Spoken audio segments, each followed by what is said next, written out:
आज की हिंदी कक्षा में सभी को स्वागत है। इन्नते हिंदी क्लासिലേക്ക് ഏവർക്കും സ്വാഗതം। मनीषा कुलश्रेष्ठ की कहानी बिगड़ेल बच्चे। पिछले कक्षा में हमने पढ़ा था कि लेखिका अपनी बेटी के बारे में सोचकर बहुत परेशान होती है। इसी बीच वो चाय पीना चाहती है। तब वो युवा पीढ़ियों में छोटा लड़का अपनी जेब से पैसा निकालकर वो चाय की 3 पैसा चुका देता है और वो कुछ काजू लेखिका को खाने के लिए देती है। लेखिका के मन में कई सवाल उनसे पूछने के लिए उठती हैं। अचानक बेटी की फ़ोन आती है। फ़ोन पर वो कहती है कि उसे लेकर आने के लिए बाइक को भेजें, क्योंकि बच्चों को लेकर अकेली वो नहीं आ सकती थी। इतना ही हम पिछले कक्षा में पढ़े थे। चलते हैं आगे की ओर। मैं कैसे भी आ जाऊं, कितनी दिक्कत होगी। दोनों तो गोदी चढ़ती हैं। മകള് ഫോണിലൂടെ തൻ്റെ അമ്മയോട് ലേഖികയോട് പറയുകയാണ്, ഞാൻ എങ്ങനെ വരാണ്, മക്കളെയും കൊണ്ട്, ചെറിയ മക്കളാണ്, മടിയിലിരിക്കുന്ന പ്രായമാണ്, അപ്പോൾ എങ്ങനെ ഞാൻ ഒറ്റയ്ക്ക് വരും? मैं कैसे आऊँ अकेली, बहुत छोटी बच्चे हैं। ഗോതി ചടുത്തി എന്ന് പറഞ്ഞാൽ മടിയിൽ കയറിയിരിക്കുന്ന പ്രായം, മടിയിൽ കയറിയിരിക്കുക। ഹായ് मम्मी, कितनी मुश्किल से सास का मुंह सीधा हुआ है मेरे मायके जाने के नाम पर। അതുമാത്രമല്ല, വളരെ പ്രയാസപ്പെട്ടിട്ടാണ് അമ്മായിയമ്മയുടെ മുഖം നേരെയായത്। എൻ്റെ സ്വന്തം വീട്ടിൽ പോകുന്നതുമായി ബന്ധപ്പെട്ട് വളരെ പ്രയാസപ്പെട്ടാണ് അവരെ കൊണ്ട് സമ്മതിപ്പിച്ചത്। बहुत मुश्किल से सास का मुंह सीधा किया है, क्योंकि वो इसके पहले सहमत नहीं थी, इसलिए ऐसा कहा है। तो ये उनके लिए एक मौका है, तो ये मौका भरपूर इस्तेमाल करने के लिए वो अपनी माँ से अनुरोध करती हैं। अच्छा मैं ही, कल ही चल दो नमा, कितना तरस रही हूँ मैं।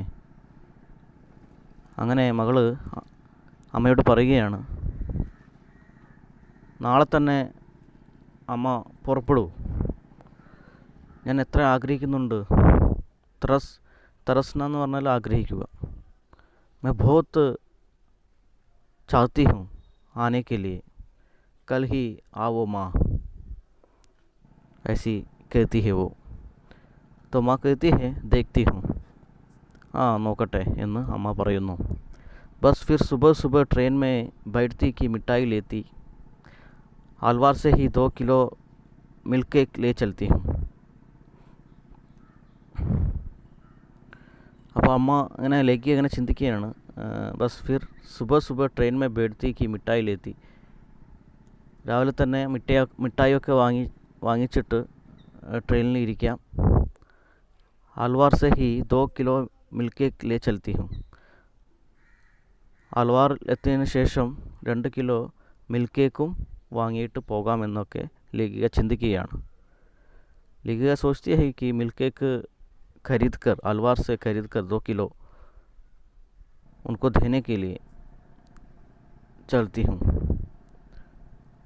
मिठाई लेकर सुबह सुबह ट्रेन में बैठेंगे, आधी बात वो सोचती हैं।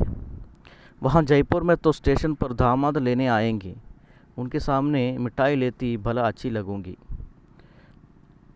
അങ്ങനെ ജയ്പൂരിൽ എത്തിക്കഴിഞ്ഞാൽ സ്റ്റേഷനിൽ മരുമകൻ ദാമാദ് അവരെ കൂട്ടിക്കൊണ്ടു പോകാൻ വരും നമ്മുടെ ലേഖികയെ। उनके सामने मिठाई लेती भला अच्छी लगूंगी. അവൻ്റെ മുന്നിൽ, മരുമകൻ്റെ മുന്നിൽ ഒരുപാട് മിഠായിയൊക്കെ ആയിട്ട് നിൽക്കുമ്പോൾ അത് നല്ലൊരു കാര്യമായിട്ട് അവന് തോന്നും. दामाद को अच्छे लगेंगी अगर मिठाई के साथ उनके सामने पहुंचते तो. मैंने अलवार आता देख പേഴ്സ് സംഭാല. അങ്ങനെ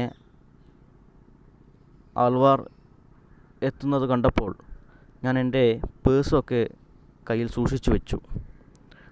लेगी अपनी पर्स संभाल कर रखी. छुटके से कहा कि सामान का ख्याल रखे. അങ്ങനെ ആൽവാർ സ്റ്റേഷൻ എത്തിയപ്പോൾ നമ്മുടെ ആ ചെറിയ പയ്യനോട് പറഞ്ഞു, സാമാൻ ഖയാൽ रखे, അവരുടെ സാധനങ്ങളൊക്കെ ഒന്ന് ശ്രദ്ധിക്കാൻ. वो छोटे लड़के से कहा कि लेगी कहा जब वो अलवार पहुंची अपने पास बैठी वो छोटे लड़के से कहा कि अपना सामान ख्याल रखें. डॉक्टर दंपति ऊपर की खाली बर्तों पर जाकर लेट गए थे. നമ്മുടെ ഡോക്ടറും ദമ്പതി, അതായത് ആ അധ്യാപികയും ഡോക്ടറും മുകളിലെ ബർത്തിൽ പോയി കിടന്നുറങ്ങുകയായിരുന്നു. അതുകൊണ്ടാണ് ആ ചെറിയ പയ്യനോട് പറഞ്ഞത് സാധനങ്ങളൊക്കെ ഒന്ന് നോക്കാൻ. കാരണം ട്രെയിനാണ്, ഒരുപാട് യാത്രക്കാരുള്ളതാണ്, മോഷണങ്ങളൊക്കെ നടക്കുന്നതാണ്, പല പ്രോബ്ലംസും ഉണ്ടാകുന്നതാണ്. ട്രെയിൻ യാത്ര ചെയ്തവർക്കൊക്കെ മനസ്സിലാവും. डॉक्टर दंपति तो ऊपर की काली बर्तों पर जाकर लेट गए थे, इसलिए वो छोटे लड़के से कहा कि सामान ख्याल रखे. लड़की कुनमुना कर लड़के से अलग हो उठकर खड़ी हो गई थी. പെൺകുട്ടി, ആ 3 പേരിൽ പെൺകുട്ടി കുൻമുനാക്കർ, കുൻമുന എന്ന് പറഞ്ഞാൽ കൊഞ്ചിക്കൊണ്ട് ആ മുതിർന്ന പയ്യനിൽ നിന്ന് വിട്ടുനിന്നുകൊണ്ട് എഴുന്നേറ്റ് നിൽക്കുകയായിരുന്നു. वो लड़की जो है वो कुनमुनाकर लड़के से अलग होकर खड़ी हो गई थी. उड़ते ही चॉकलेट निकाल कर खाने लगी. और वो लड़की उड़ते ही ചോക്ലേറ്റ് നിക്കാൽ കർ ഖാനെ ലഗി.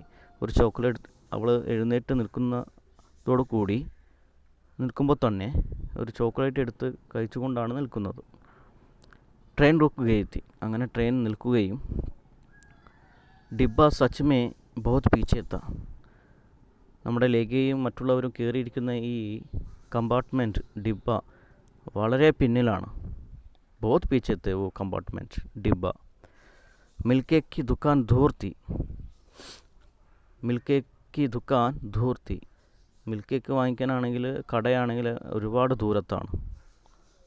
സ്റ്റേഷൻ पर काफ़ी भीड़ थी. സ്റ്റേഷനിലാണെങ്കിൽ ഒരുപാട് ജനങ്ങളുണ്ട്. ഭീഡ്, ജനക്കൂട്ടം. सारी भीड़ पिंक सिटी में ही समायोगी क्या. ये सोच में जल्दी जल्दी ट्रेन से उतरी और लोगों से टकराते हुए बड़े बड़े ढग भरते हुए दुकान पर हाँफती हुई पहुंची.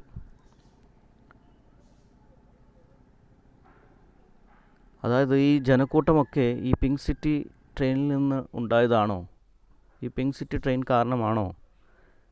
ആ ഒരു ചിന്തയിൽ നമ്മുടെ ലേഖിക വളരെ സ്പീഡിൽ, വളരെ വേഗത്തിൽ ട്രെയിനിൽ നിന്ന് ഇറങ്ങുകയും ജനങ്ങളെയൊക്കെ തട്ടിക്കൊണ്ട് വളരെ വേഗത്തിൽ ആ കടയിലേക്ക് കിതച്ചുകൊണ്ട് എത്തിച്ചേർന്നു. वो बहुत जल्दी लोगों से टकरा कर ट्रेन से उतरकर बहुत जल्दी वो दुकान पर पहुंची. कौन? लेगीगा. मिल्क केक खरीदने के लिए. दो डिब्बे മിഠായി ഓർ പേഴ്സ് സംഭാൽത്തി ഹുയി. അങ്ങനെ ഈ 2 ബോക്സ് മിഠായി അതുപോലെ പേഴ്സും സൂക്ഷിച്ചുകൊണ്ടാണ് അവർ പോകുന്നത്, അല്ലെങ്കിൽ ആ കടയിൽ എത്തിച്ചേർന്നത്. അങ്ങനെ അവർ മിഠായിയൊക്കെ വാങ്ങിച്ചു എന്നാണ് പറയുന്നത്. ബഡേ ബഡേ ഡഗ് ഭർത്തെ ഹുയെ ദുക്കാൻ പർ ഹാംതി ഹുയി പൗഞ്ചി എന്ന് പറഞ്ഞാൽ ഡഗെ ബർത്തെ എന്ന് പറഞ്ഞാൽ വളരെ വേഗത്തിൽ എന്നാണ് അർത്ഥം. ഹാവത്തി ഹുയി കിതച്ചുകൊണ്ട് എത്തിച്ചേർന്നു. ദോ ഡിബെ എന്ന് പറഞ്ഞാൽ ഈ 2 ബോക്സാണ്. ഈ 2 ബോക്സ് മിഠായിയും അതുപോലെ പേഴ്സും കയ്യിൽ സൂക്ഷിച്ചു വെച്ചിട്ട് अपने हाथ में संभाल कर रखी. मैं अपने गंतव्य से आधी दूरी पर ही थी कि ट्रेन ने सीटी दे दी. നമ്മുടെ ലേഖിക തൻ്റെ ട്രെയിൻ, അതായത് ലക്ഷ്യസ്ഥാനം പകുതി ദൂരത്തിലായിരുന്നു. അതായത് തിരിച്ച് ട്രെയിനിലേക്ക് എത്തണമെങ്കിൽ പകുതി ദൂരമുണ്ട്. ആ സമയത്താണ് ട്രെയിൻ വിസിലടിക്കുന്നത്.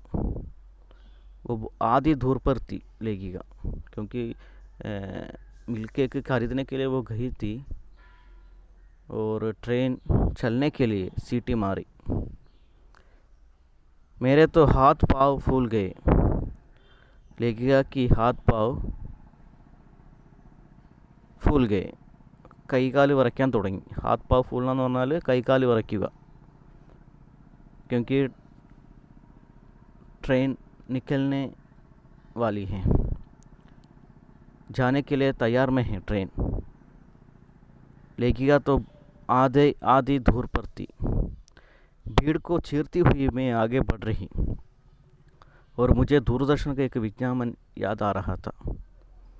അങ്ങനെ ആ ജനക്കൂട്ടങ്ങളെയൊക്കെ ഭേദിച്ചുകൊണ്ട്, ചീർത്തി ഹുയി എന്ന് പറഞ്ഞാൽ ഭേദിച്ചുകൊണ്ട് ഞാൻ മുന്നോട്ട് നടന്നു, അല്ലെങ്കിൽ ഞാൻ മുന്നോട്ട് ഓടി. और मुझे दूरदर्शन का एक विज्ञापन याद आ रहा था. ആ സമയത്ത് എനിക്ക് ദൂരദർശൻ്റെ ഒരു പരസ്യം, വിജ്ഞാപൻ, അഡ്വർടൈസ്മെൻറ്റ് ഓർമ്മ വന്നു. कि भारत में स्टेशन पर यात्रा करने वाले कम और उन्हें छोड़ने वाले ज़्यादा होते हैं. എന്ത് വിജ്ഞാപനമാണ് ഓർമ്മ വന്നത്? അതായത് ഭാരതത്തിലെ റെയിൽവേ സ്റ്റേഷനുകളിൽ യാത്ര ചെയ്യുന്നവർ വളരെ കുറവും യാത്രക്കാരെ കൊണ്ടുവിടാൻ വരുന്നവരുടെ കൂട്ടം ഒരുപാടുമായിരിക്കും എന്നുള്ള പരസ്യം അവർക്ക് ഓർമ്മ വന്നു. लेगिया को एक विज्ञापन याद आ रहा था कि भारत में स्टेशनों पर यात्रा करने वाले बहुत कम होते हैं और उनको छोड़ने आने वालों की संख्या बहुत ज़्यादा होते हैं. उस क्षणांश में ही मुझे लग रहा था कि मैं चल ही नहीं पा रही. 6 നിമിഷം, അതായത് ട്രെയിൻ വിട്ടു പോകുമോ, ഒരുപാട് തിരക്കും, ട്രെയിനിൻ്റെ അടുത്തേക്ക് എത്തിച്ചേരാൻ സാധിക്കാത്ത ആ ഒരു നിമിഷം എനിക്ക് നടക്കാൻ കഴിയാത്തതുപോലെ എനിക്ക് തോന്നി. उस क्षणांश में ही मुझे लग रहा था कि मैं चल ही नहीं पा रही. എനിക്ക് നടക്കാൻ സാധിക്കുന്നില്ല. अपना डिब्बा मुझे दिखाई नहीं दे रहा.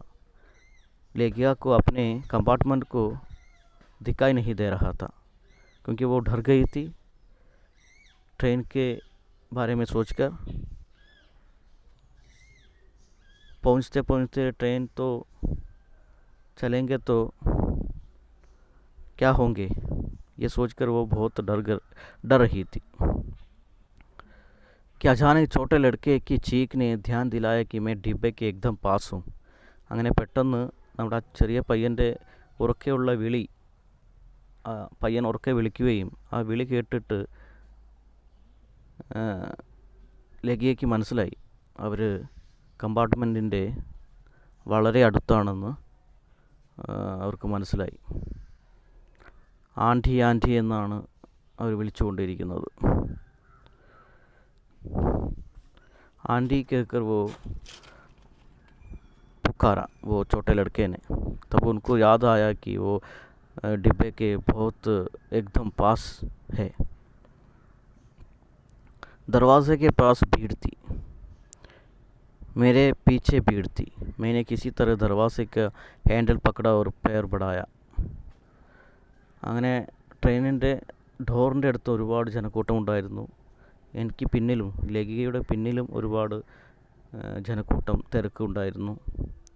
മേനെ കിസി തര ദർവാസയൊക്കെ ഹാൻഡിൽ പക്കട. ഞാൻ എങ്ങനെയൊക്കെയോ ഡോറിൻ്റെ ഹാൻഡിൽ പിടിച്ചു. ഓർ പേർ ബടായ, എന്നിട്ട് കാല് നീട്ടി. कि थोड़ा बढ़ाया ही ताकि ट्रेन थोड़ा तेज रेंगने लगी. मैं बुरी तरह से प्लेटफॉर्म पर गिर पड़ी. लेखिका जब ट्रेन के पास पहुंची तो वो दरवाजे के पास बहुत भीड़ थी और उनकी पीछे भी बहुत भीड़ थी। वो किसी भी तरह दरवाजे का हैंडल पकड़ा और पैर बढ़ाया। तब ട്രെയിൻ थोड़ा तेज़ रेंगने लगी. ആ സമയത്ത് ട്രെയിൻ നീങ്ങാൻ തുടങ്ങി. मैं पूरी तरह से प्लेटफॉर्म पर गिर पड़ी. ഞാൻ അങ്ങനെ ആ പ്ലാറ്റ്ഫോമിൽ വീഴുകയാണ്. ലേഖിക അവിടെ ഗിർപടി, ലേഖിക അവിടെ വീണു. पैर ज़्यादा बढ़ गया होता तो दरवाजे पर पटरियों के बीच घिसट रही होती. കുറച്ചും കൂടിയും കാല് മുന്നോട്ട് വെച്ചിരുന്നെങ്കിൽ तो दरवाजे पर पटरियों के बीच ആ ഡോറിൻ്റെയും അതുപോലെ ആ പാളത്തിൻ്റെയും ഇടയിലായിട്ട് കാല് ഉരയുമായിരുന്നു. ഗിസട്ട് രഹി ഹോത്തി, ഉരയുക.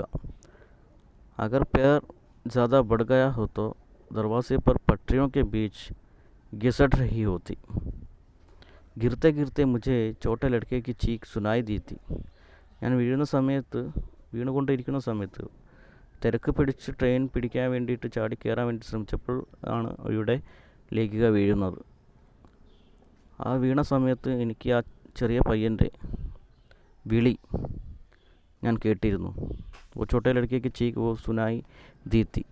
उसके बाद मुझ पर झुकी भीड़ एक बावर की तरह घूमती नजर आई. അങ്ങനെ വീണ സമയത്ത് അതിന് ശേഷം എൻ്റെ മുന്നിൽ ഒരുപാട് ജനക്കൂട്ടം ഉണ്ടായിരുന്നു. അതെനിക്ക് ഒരു ചുഴി പോലെ തോന്നി. അതായത് അവരുടെ തല കറങ്ങുന്നത് പോലെ അവർക്ക് തോന്നി. उसके बाद मुझ पर झुकी भीड़ एक भावर की तरह, തല കറങ്ങുക, ഭാവർ, ചുഴി പോലെ തോന്നുക. घूमती नजर आई और फिर कुछ कहीं गड़प से डूब गया. അങ്ങനെ बेहोश होकर वो गिर जाती है, डूब जाती है लेखिका वो भीड़ों के बीच. ठंडे पानी की तेज़ चपाक से मैंने अपने चेतन का चोर ढूंढा और अवचेतन की सीढ़ियाँ फांती. होश में आने की जल्दी में मैं उस आघात की पारदर्शी झिल्ली के नीचे से मुट्ठियाँ बांध बांध कर चीख रही थी, जो कि अस्पष्ट घों घों में बदलती जा रही थी. അങ്ങനെ തണുത്ത വെള്ളം കൊണ്ട്, അവർ ബോധം പോയ സമയത്ത് തണുത്ത വെള്ളം കൊണ്ട് ശക്തമായി ആരോ തളിക്കുന്നു. ചപ്പാക്കന, തേസ് ചപ്പാക്കന എന്നാൽ തളിക്കുക. ടണ്ടേ പാനി എന്ന് പറഞ്ഞാൽ തണുത്ത വെള്ളം. अपने चेतन का चोर ढूंढा अवचेतन की सीढ़ियाँ फांती. എനിക്ക് ബോധം ഉണരാൻ വേണ്ടിയിട്ട്, പെട്ടെന്ന് ബോധത്തിലേക്ക് വരാൻ വേണ്ടിയിട്ട്, ബോധം പൊടി കിടക്കുകയാണ്, അബോധാവസ്ഥയിലാണ്, ബോധത്തിലേക്ക് വരാൻ വേണ്ടിയിട്ട് ഉള്ള ശ്രമത്തിൽ ആ സ്റ്റെപ്പൊക്കെ ചാടിക്കിടന്നു, ബോധത്തിലേക്ക് വരാനുള്ള സ്റ്റെപ്പ് ചാടിക്കിടന്നു. ഓഷ്മി ഹാനെ കി ജൽദി മേ ഉസ് അഗാധ് കി പരദർശി ജില്ലി കെ നീച്ചെ മുട്ടിയാം. നമ്മുടെ ലേഖികയുടെ ശരീരത്തിൽ തൊലിയൊക്കെ പോയിട്ടുണ്ട്. ജില്ലി എന്ന് പറഞ്ഞാൽ തൊലി പോയ, അതിന് താഴെയായിട്ട് മുട്ടിയാൻ ബാന്ത് ബാന്ത് ചീക്ക് രഹിത്തി, കൈകൾ കെട്ടിയിട്ട്, തൊലി പോയി ഇതിന് താഴെയായിട്ട് കൈകൾ കെട്ടിയിട്ട് നിലവിളിക്കുക, ഉറക്കെ നിലവിളിക്കുകയായിരുന്നു നമ്മുടെ ലേഖിക. ആ വീഴ്ചയിൽ നമ്മുടെ ലേഖികയുടെ കൈയിൻ്റെ തൊലിയൊക്കെ പോയിട്ടുണ്ട്. जो कि अस्पष्ट घो घो में बदलती जा रही थी. പക്ഷെ അതൊക്കെ അത്രയും ജനക്കൂട്ടമുള്ള ഒരു സമയമായതുകൊണ്ട് ആ നിലവിളിയൊക്കെ അസ്പഷ്ടമായി ഗോ ഗോ എന്ന സൗണ്ടിൽ മാറിക്കൊണ്ടിരിക്കുകയായിരുന്നു. जो वो गिर पड़ी तो उनको कुछ घायल होती है. वो अपनी मिट्टियाँ बांध बांध कर चीख रही थी, लेकिन वो शब्द अस्पष्ट ഗോ ഗോ में, അസ്പഷ്ടമായി സൗണ്ടിൽ മാറിക്കൊണ്ടിരിക്കുകയായിരുന്നു. अस्पष्ट का गो गो में बदलती जा रही थी. उनको बेहोश हो जाती है, लेकिन होश में आने की जल्दी में वो कोशिश करती है होश में आने की, लेकिन वो अपनी मुट्ठियाँ बांध कर चीख रही थी. तो आज की कक्षा इतना ही. आशा करता हूँ आप लोगों को समझ में आया है. धन्यवाद.